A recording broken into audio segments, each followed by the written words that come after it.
AI hospital, जहां मरीजों का इलाज डॉक्टर की जगह मशीनें करेगी, जिससे रिपोर्ट, निदान और सारवार कुछ ही मिनटों में हो जाएगा।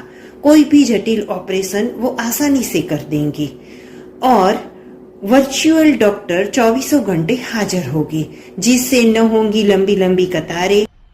मजा आया और मैं ये जो मजा है हिंदुस्तान के हर व्यक्ति। लेकिन कभी आपने ये सोचा है कि यदि आपने डेटा गलत डाल दिया तो इलाज भी गलत होगा? कभी तकनीक में गड़बड़ी हो गई तो क्या करेंगे? और सबसे बड़ी बात, हमारी डेटा प्राइवेसी का क्या? समझ रहे हो? समझ रहे हो? समझ रहे हो ना? एआई हॉस्पिटल होनी चाहिए या मानव सर्जित? आपकी राय क्या है? नीचे कमेंट बॉक्स में जरूर लिखें। थैंक्स।